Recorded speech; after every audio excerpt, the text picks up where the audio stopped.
Good morning class. तो ये हमारा आज का चैप्टर 11 है। इसमें हम लोग इकोनॉमिक्स का ये हमारा चैप्टर 11 है। इसमें हम लोग भविष्य निधि प्रोविडेंट फंड ये अब देखेंगे। निधि मतलब होता है धन, और निधि को अंग्रेजी में फंड कहते हैं। फंड का मतलब भी धन होता है।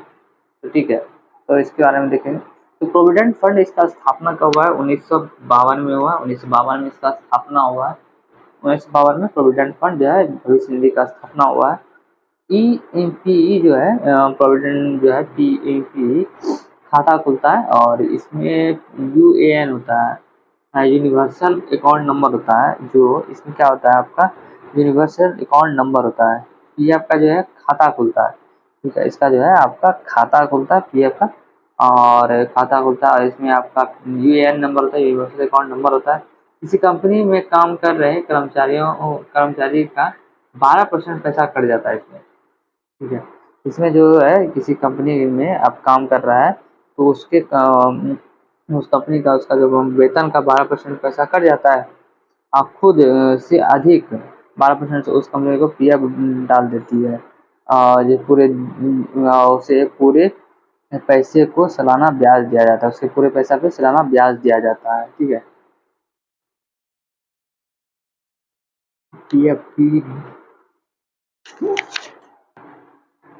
पीएफ खाता खुलता है, ठीक है। इसमें यूएएन नंबर दिया जाता है, यूनिवर्सल अकाउंट नंबर। ईपीएफ जो होता है एम्प्लॉय प्रोविडेंट फंड होता है। एम्प्लॉयज प्रोविडेंट फंड होता है ईपीएफ। इसमें जो है कंपनी 20,000 से अधिक जहाँ रहता है, तो उसमें जिस कंपनी में 20,000 से अधिक एम्प्लॉय जहाँ रहेगा, उसका पीएफ काटना अनिवार्य होगा। उस कंपनी को उसका पीएफ काटना अनिवार्य रहेगा, और उसमें उसे 8 से 9% का ब्याज मिलता है। जो इसका पीएफ कटता है एम्प्लॉय का, उसका 8 से 9% का उसका ब्याज मिलता है। इसमें रिटर्न जो होता है, उसका जो पैसा है जो कटता है पीएफ के रूप में, फिर उसका जो रिटर्न होता है उसमें उसका कोई टैक्स नहीं काटा जाता, कोई भी टैक्स नहीं काटा जाता है। ईपीएफ में क्या होता है कि बदलने में पीएफ अकाउंट नहीं कंपनी बदलने में आप कंपनी बदल दीजिएगा, तो उससे पीएफ अकाउंट नहीं बदलता है। इसका पीएफ अकाउंट नहीं बदलता। सेवानिवृत्ति के समय यही पैसा मिलता है। सेवानिवृत्ति आप ये छोड़ देते हैं तो ये समय यही पैसा मिलता है, जिसे पेंशन कहते हैं। इसको क्या कहते हैं? पेंशन कहते हैं। आपातकाल आपातकाल जो है चिकित्सा शिक्षा जो है आपातकाल में जो चिकित्सा हो गया, शिक्षा हो गया, इसमें पैसा निकाला जाता है। आपातकाल में चिकित्सा पे या शिक्षा पर इसमें पैसा निकाला जाता है, ठीक है। आपातकाल के समय चिकित्सा हो गया या शिक्षा हो गया, शिक्षा पर के बाद इसमें पैसा निकाला जाता है। तो एक व्यक्ति एक ही अकाउंट रहता है, एक व्यक्ति का ना एक ही अकाउंट इसमें रहता है। ईपीएफ पे जो है ईपीएफ कार्यालय आपका दिल्ली में है, मुंबई में है, कोलकाता में है, चेन्नई में। ईपीएफ कार्यालय दिल्ली में, मुंबई में, कोलकाता में और चेन्नई में, ये सभी 4 जगह है ईपीएफ अकाउंट इसका कार्यालय है। एक व्यक्ति का एक ही अकाउंट होता है, और आपातकाल में चिकित्सा शिक्षा में ये पैसा निकाल सकते हैं आप। सेवानिवृत्ति के समय यही पैसा मिलता है पेंशन के रूप में। यहाँ तक देखिए। अब आते हैं PPF, public provident fund. PPF जो था पब्लिक प्रोविडेंट फंड होता है। इसमें क्या होता है कि कंपनी और संगठनों से बाहर कंपनी और संगठनों से जो बाहर होते हैं, जैसे असंगठित कर्मचारी सुविधा, जैसे असंगठित कर्मचारी है तो कंपनी में है और है, उसमें क्या होता है कि आप चाहिए पोस्ट ऑफिस या बैंक में एक अकाउंट खुलवा के 500 से लेके 1.5 लाख तक, हाँ, जो है हर वर्ष आप जमा कर सकते हैं। और वो 15 साल बाद आपको 5 साल आगे बढ़ा के 15 साल बाद 15 साल तक जमा कीजिए, उसके बाद वो 5 साल आगे बढ़ा के आपको 7 से 8% का ब्याज देगा वो। और देश का सब कोई भी नागरिक अकाउंट खुलवा सकता है इसमें। देश का कोई भी नागरिक इसमें अकाउंट खुला सकता है। जो है जिसको कि भारत सरकार ने, जो इंडियन गवर्नमेंट ने इसको चालू किया है, पीपीएफ पब्लिक प्रोविडेंट फंड। ये है असंगठित क्षेत्र, मतलब कोई कंपनी में नहीं काम कर रहा है, कंपनी या संगठनों से बाहर है, वो असंगठित कर्मचारी है, ठीक है। तो उसमें पोस्ट ऑफिस या बैंक में अकाउंट खुला के वहाँ से 500 से लेकर 1.5 लाख तक का जमा कीजिए हर वर्ष, और 15 साल बाद उसके बाद 5 साल और बढ़ा के 7 से 8% आपको रिटर्न देगा, और देश का कोई भी नागरिक इसमें अकाउंट खुलवा सकता है। अब एनपीएस देख लेते हैं, national pension scheme. National pension scheme देख लेते हैं हम लोग। इसमें क्या होता है कि इंडियन जो गवर्नमेंट होता है, ये एक पेंशन योजना है, इंडियन गवर्नमेंट का ये एक पेंशन योजना है। इसमें जो है ये आप 60 वर्ष की उम्र तक पैसा जमा कर सकते हैं। एनपीएस में हम लोग जो है 60 वर्ष की उम्र तक पैसा जमा कीजिए और 5 साल बाद 9 से 10% का इसमें ब्याज मिलता है। एनपीएस में जो है नेशनल पेंशन स्कीम जो है, इसमें इंडियन जो भारत सरकार ने निकाला, यह एक पेंशन योजना है। इसमें 60 वर्ष से उम्र तक आप पैसा जमा कीजिए, उसके बाद 5 साल बढ़ा के 9 से 10% का आपको ब्याज मिलेगा। ग्रेचुटी देखिए, ग्रेचुटी क्या होता है? बोनस। ग्रेचुटी होता है इंग्लिश का बोनस। ग्रेचुटी किसका कहते हैं? बोनस को कहते हैं। बोनस कर्मचारी को 5 साल, अगर कोई कंपनी में उस 5 साल से पुराना कर्मचारी है तो जो है आपका जो कंपनी है 10,000 कर्मचारी जो है 10,000 जो है इससे अधिक कर्मचारी को ग्रेजुटी देना अनिवार्य है। कंपनी जो है आपका 5 साल से पुराना है तो वहाँ 10,000 से ज़्यादा एम्प्लॉयज़ को काम कराता है, तो 10,000 से अधिक कर्मचारी है कोई कंपनी में, तो उस अगर कोई कंपनी है, ठीक है, मान लीजिए कंपनी है उसमें 10,000 से अधिक कर्मचारी है, उसमें उसे ग्रेचुटी देना अनिवार्य है, मतलब बोनस देना उसका अनिवार्य है अगर वो जो कर्मचारी है वो 5 साल से पुराना है, ठीक है। मिनिमम ग्रेजुटी जो है 15 दिन का एक्स्ट्रा सैलरी होता है। मिनिमम जो ग्रेजुटी है 15 दिन का एक्स्ट्रा सैलरी होता है। मैक्सिमम वो कंपनी डिपेंड करता है वो कितना देगा। और ग्रेजुटी जो एक्ट आया है 1972 में, 1972 में आया है। जो ग्रेजुटी एक्ट आया था 1972 में आया था। ग्रेजुटी क्या बोनस है, कर्मचारी को 5 साल पुराना है, कंपनी में 10,000 से अधिक कर्मचारी है तो उसे ग्रेजुटी देना अनिवार्य है। मिनिमम बोनस कितना है? 15 दिन का एक्स्ट्रा सैलरी है। अब परिसंपत्ति देख लेते, एसेट्स देख लेते। परिसंपत्ति एसेट्स, कंपनी या व्यक्ति टोटल चल तथा अचल संपत्ति होता है। जो एसेट्स होता है, परिसंपत्ति संपत्ति होता है, कंपनी का या व्यक्ति का जो टोटल चल अचल संपत्ति होता है ना, उसी को कहते हैं परिसंपत्ति एसेट्स कहते हैं। क्या कहते हैं?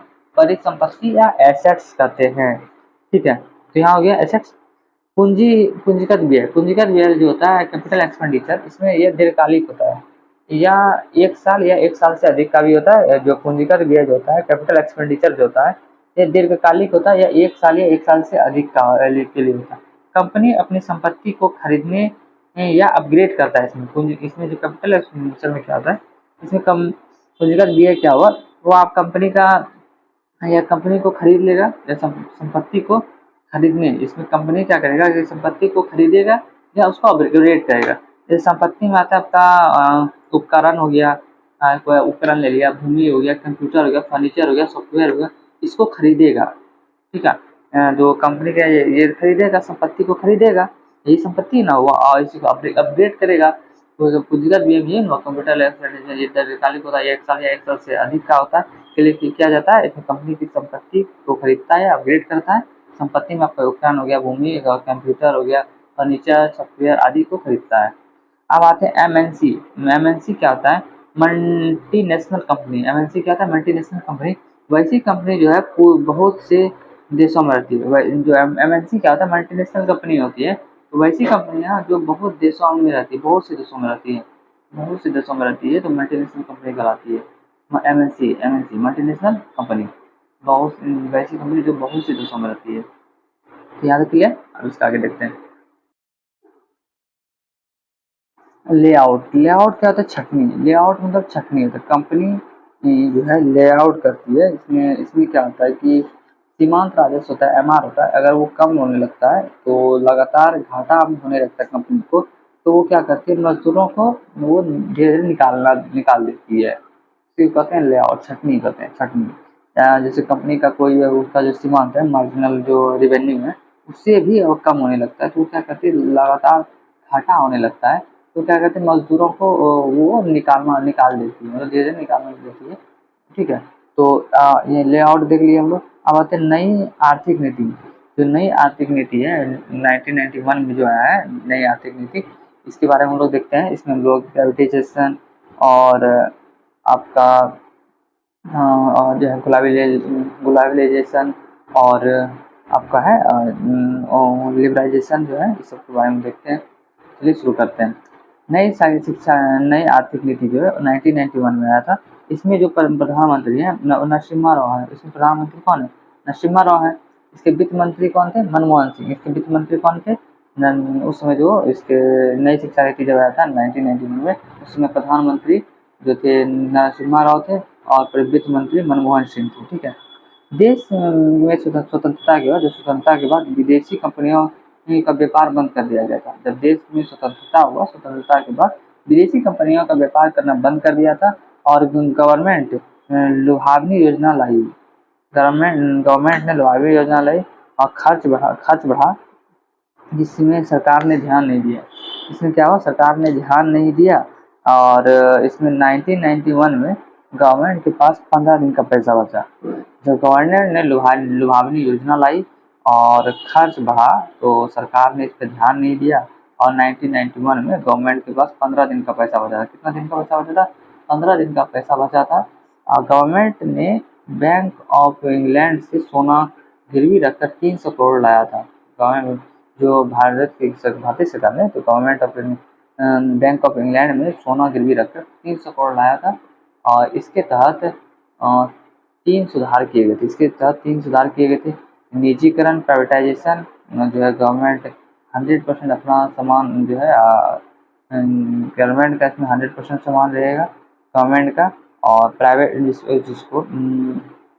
प्राइवेट कंपनी अपने जो है अपनी अनुमति से भारत में तेजी से विकास करेगी और इसमें सर्वाधिक जो लाभ हुआ है आपका इस्पात पे हुआ, विद्युत पे हुआ, मोटर उद्योगों पे हुआ है। इसमें क्या होता है, आपका निजीकरण नहीं है। जैसे रेल, जो आपका निजीकरण नहीं है, आपका रेलवे, परमाणु, ये सब अंतरिक्ष विभाग, ये सब आपका निजीकरण नहीं है। निजीकरण नहीं होता है आपका प्राइवेटाइजेशन। प्राइवेटाइजेशन में गवर्नमेंट 100% अपना सामान दे देता है आपको। जैसे प्राइवेट कंपनी को 100% अपना सामान दे देता है। इसमें जैसे प्राइवेट कंपनी अपने अनुमति से भारत में तेजी से विकास कर इसमें।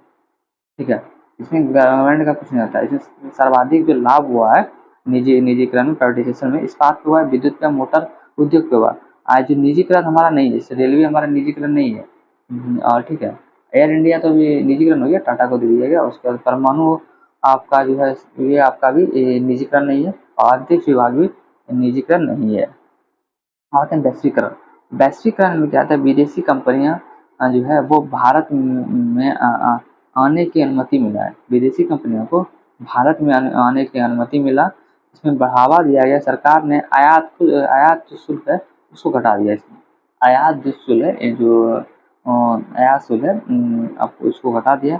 इसमें आपका सेज क्या होता है कि कोई स्पेसिफिक जगह आप पे, वहाँ पे क्या होता है कि वहाँ पे और जो शुल्क होता है, वहाँ पे टैक्स होता है, उसको कम कर दिया जाता है। ठीक है।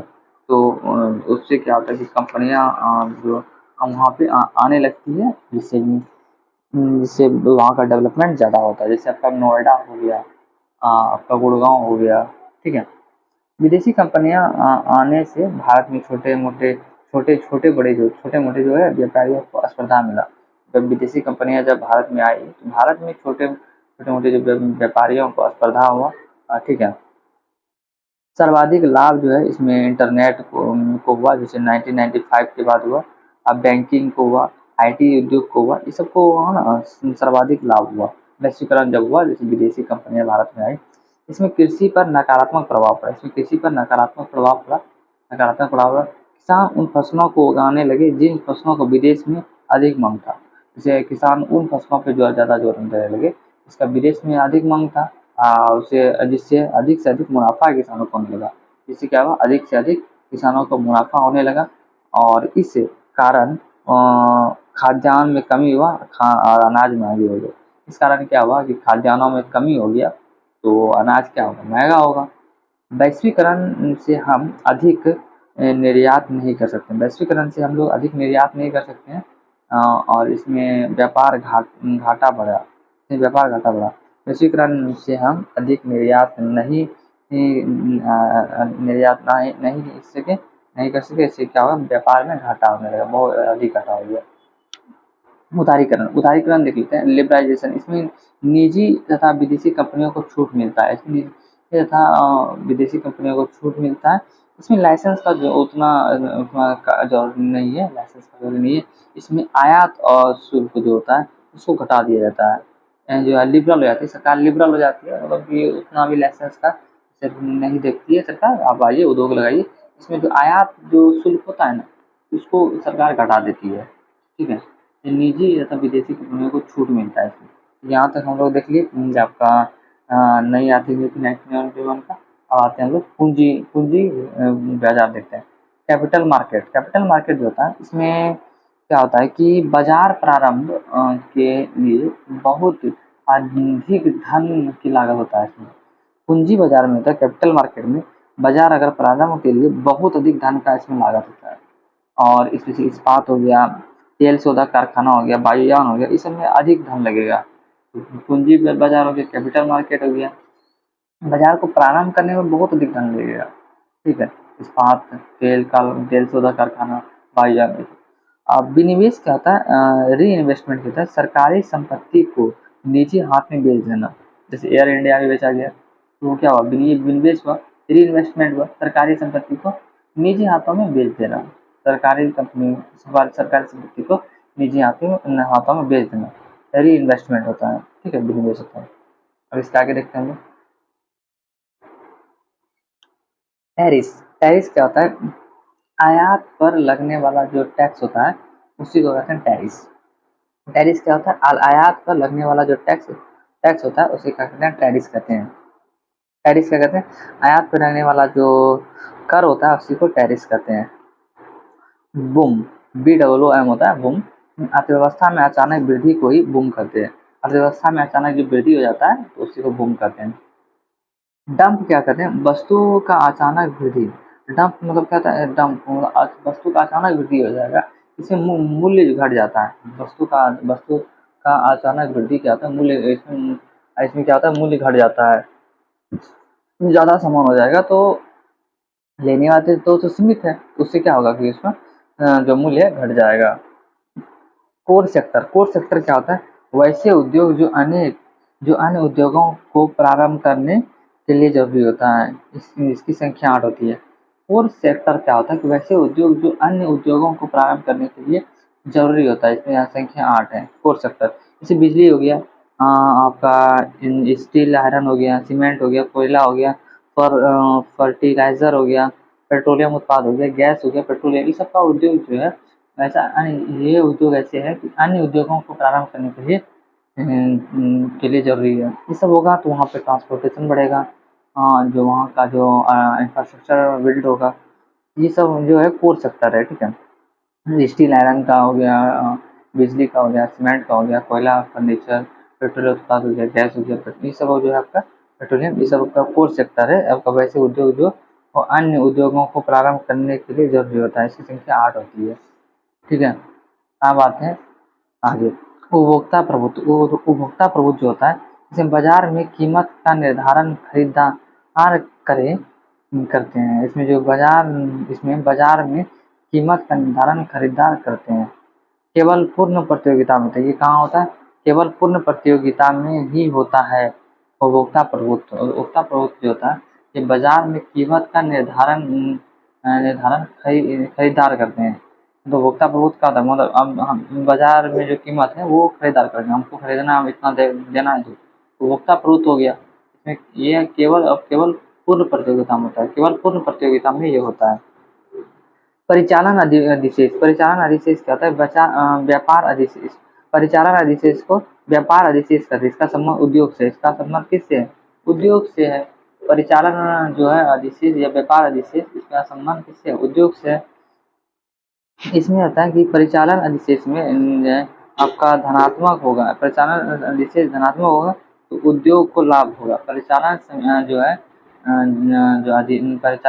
परिचालन अधिशेष जो है धनात्मक होगा तो क्या होगा, तो उद्योग को लाभ होगा। परिचालन अधिशेष जो है इसमें अगर धनात्मक होगा तो उद्योगों को क्या होगा, लाभ होगा, ठीक है। परिचालन अधिशेष जो है व्यापार अधिशेष होता है, इसमें अगर इसका संबंध उद्योग से है, इसमें परिचालन अधिशेष धनात्मक होगा तो उद्योग को लाभ होगा। परिचालन अधिशेष होता है आय माइनस व्यय होता है, आय माइनस व्यय होता है। परिचालन अधिशेष में क्या होता है, आय माइनस व्यय होता है, ठीक है। अब आते हैं संपत्ति जो होता है, उद्योगों से होने वाला जो समस्त लाभ है उसी को संपत्ति कहते हैं। उद्योग से होने वाला जो और समस्त लाभ है उसी को संपत्ति कहते हैं। संपत्ति संप्राप्ति है। उद्योग से होने वाला जो समस्त लाभ है ना उसी को संप्राप्ति कहते हैं। उद्योग से होने वाला जो समस्त लाभ है उसी को संप्राप्ति कहते हैं। लाभ स्थिर नहीं होता है बल्कि लाभ गतिशील होता है। लाभ स्थिर नहीं होता है, लाभ गतिशील होता है, बढ़ता है कभी घटता है। लाभ क्या होता है, गतिशील होता है। लाभ के गतिशील का सिद्धांत किसने दिया है, क्लार्क ने दिया। लाभ का जो है गतिशील का सिद्धांत किसने दिया है, क्लार्क ने दिया है। किसने दिया है, क्लार्क ने। लाभ का गतिशील का सिद्धांत किसने दिया है, क्लार्क ने दिया है। बाजार कीमत जो है आपका ये अति अल्पकालीन होता है। बाजार कीमत जो है ये अति अल्पकालीन होता है। बाजार कीमत कैसा होता है, ये अति अल्पकालीन होता है। लाभ के नवाचार का सिद्धांत जो है सुम्प्रीटर होता है, सुम्प्रीटर होता है। लाभ के नवाचार का सिद्धांत सुम्प्रीटर होता है। लाभ के नवाचार का सिद्धांत सुम्प्रीटर होता है। लाभ के नवाचार का सिद्धांत सुम्प्रीटर होता है। ठीक है, सुम्प्रीटर होता है। और सुम्प्रीटर जो होता है के अनुसार पुरानी वस्तुओं का आधुनिकीकरण होता है। सुम्प्रीटर का अनुसार पुरानी वस्तुओं का आधुनिकीकरण होता है, इसमें लाभ कमाना होता है। पुरानी वस्तुओं का आधुनिकीकरण होता है, इसमें क्या होता है कि लाभ कमाना होता है इसमें। सुम्प्रीटर, ठीक है। जो बाजार कीमत क्या होता है, ये अल्पकालीन होता है। और लाभ के नवाचार का सिद्धांत सुम्प्रीटर ने दिया था। लाभ के नवाचार का सिद्धांत सुम्प्रीटर के अनुसार पुरानी वस्तुओं का आधुनिकीकरण क्या होता है, लाभ कमाना। पुरानी वस्तु का अगर हम लोग आधुनिकीकरण कर दिए तो क्या होगा, वो उससे लाभ कमा सकते हैं। तो पुरानी वस्तु को तो उसका यूज हो गया तो क्या हो, उसको लाभ कमाना हो गया। अब आते हैं लाभ और अलाभ बिंदु। लाभ अलाभ बिंदु क्या होता है कि फर्म का जो एंड होता है ना, फर्म का जो है सीमांत लागत होता है। फर्म का जो सीमांत लागत होता है ना बराबर सीमांत संप्राप्ति हो जाता है तो लाभ अलाभ बिंदु उसे कहते हैं। सीमांत लागत एमसी क्या है, सीमांत लागत है, ठीक है। सीमांत लागत होता है, सीमांत लागत, सीमांत लागत मार्जिनल कॉस्ट होता है।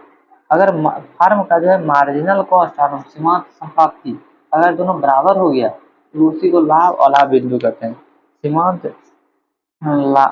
लाभ इसमें कहता है फर्म का जो है कोई भी फर्म हो गया, फैक्ट्री हो गया, उसमें अगर सीमांत लागत और सीमांत संप्राप्ति दोनों बराबर हो गया उसी को कहते हैं लाभ और लाभ बिंदु। Take off stage, take off stage जो है कंपनी का लाभ एक समान दर से आगे बढ़ता है। एक समान दर से आगे बढ़ता है ना उसी को कहते हैं टेक ऑफ स्टेज कहते हैं। तो कहते हैं टेक ऑफ स्टेज। कंपनी का लाभ एक समान दर से आगे बढ़ेगा, बढ़ना क्या होता है, टेक ऑफ स्टेज होता है। कंपनी का लाभ एक समान दर से आगे बढ़ना ही टेक ऑफ स्टेज होता है, टेक ऑफ स्टेज होता है। विक्रय लागत, विक्रय लागत जो है वस्तु के विज्ञापन पे खर्च होता है। विक्रय लागत जो है ये वस्तु के विज्ञापन पे खर्च होता है या एक सामान्य लागत है, यह एक ऐसा है सामान्य लागत है। विक्रय लागत वस्तु के विज्ञापन पे खर्च होता है। इसमें ये कैसा लागत है, एक सामान्य लागत है। जैसे विज्ञापन में पोस्टर हुआ, जैसे एडवर्टाइजमेंट हुआ, इसी प्रकार वस्तु के विज्ञापन पे खर्च होता है, इसलिए कैसा है, एक सामान्य लागत है, सामान्य लागत है, ठीक है। नवासान वस्तु, नवासान वस्तु क्या होता है कि वस्तु बहुत ही जल्द खराब हो जाता है। वह वस्तु जो बहुत ही जल्द खराब हो जाता है, इसका मांग अति अल्पकालीन होता है। इसका जो मांग होता है ये अति अल्पकालीन होता है। इसका मांग कैसा होता है, अति अल्पकालीन होता है। जैसे दूध हो गया, सब्जी हो गया, इसका मांग क्या है, अति अल्पकालीन है। इसको क्या कहते हैं हम लोग, नवासान वस्तु कहते हैं। वस्तु बहुत ही जल्द खराब हो जाता है, इसका मांग जो होता है अति अल्पकालीन होता है, इसी को नवासान वस्तु कहते हैं। दूध और सब्जी हो गया इसका उदाहरण, नवासान वस्तु। वस्तु बहुत जल्द खराब हो जाता है, इसका मांग अति अल्पकालीन होता है।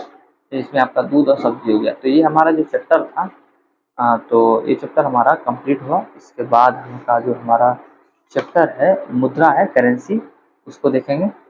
तो चलिए हमारा ये वीडियो का यहीं तक है। Thanks for watching. जय हिंद। नेक्स्ट वीडियो में मिलते हैं।